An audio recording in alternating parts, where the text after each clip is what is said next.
First things first, quick shout out to Luke Brooks, channel name Zebo, Z-E-B-O-W. Young YouTuber, quite a bit of entertaining content on the channel, good style, and there's one video I especially want to recommend. It's called 10 Tips What Not to Do in Junior High, and it's linked up here. So if you've ever been to junior high, if you're currently in junior high or are going to be in junior high, or really if you're in a country where there is no junior high but something corresponding, check out this video because I think these tips pretty much apply on a global scale. So definitely check out his social media. Once again, channel linked in the description, video linked up here. Luke, Zebo, I wish you all the best with your YouTube career.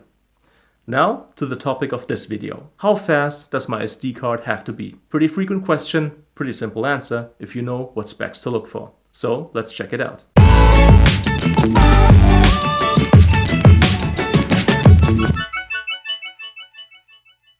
Important, this step-by-step guide relates to video, not stills. If you want to do burst shooting with high megapixels, probably even when doing JPEGs, you're going to need a faster card than what we are going to come up with now for purely video shooting. So this is a video for vloggers and cinematographers. Now it's really a pretty simple 3-step process. First, you gotta know what's the maximum video bitrate your camera records video at when using the highest resolution and the highest frames per second. The video bitrate is measured in megabits per second. Second, you gotta know what the megabit rate per second equates to in megabytes per second, because this right here leads us to the most important specification, which is called minimum sequential write speed.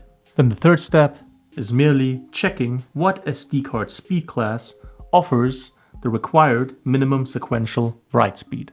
As an example for this video, I'm gonna use my Canon SL2 DSLR. So let's proceed with step number 1. Now the easiest way to find out the video bitrate is if you already have a video file. On a Mac, open it in QuickTime Player, then hit Command I for information. Then the data rate entry shows you your video bitrate. Once again, make sure you've recorded at the highest resolution with the highest frames per second. On a Windows machine, right-click your video file, come to Properties, Details, and scroll down to Total Bitrate. If it doesn't show megabits but kilobits, just know that in this case, it's a difference of 2 orders of magnitude. So roughly 60,000 kilobits per second equate to roughly 60 megabits per second. If you currently don't have access to a video file, you could also Google your camera name, including the search term video bitrate. Usually somewhere within the first results, you're gonna find what you're looking for. Again, search the upcoming websites for the term bitrate.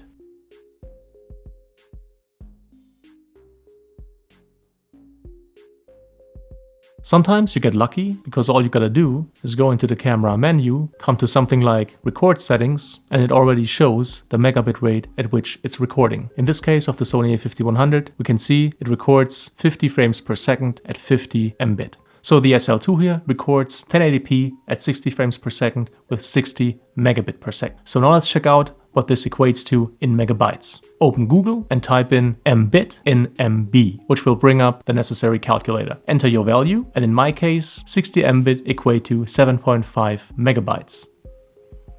Once again, hit up Google and type in SD card speed, and the very first search result is the one we want.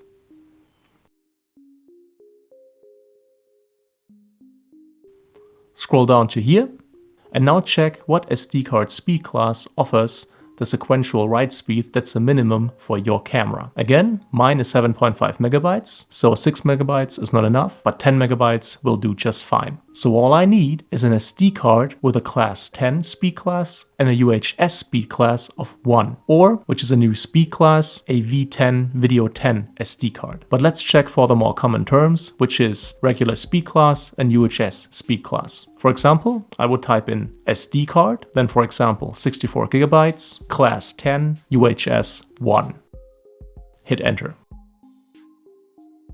And now, don't just go for the first results that show up. Browse the results a little, browse some more, and this one is actually the one I've been looking for. Sandisk, very trusted brand, has great reviews and a pretty decent price tag. Even for 128 gigabytes, you're paying below 50 bucks, which is really, really good.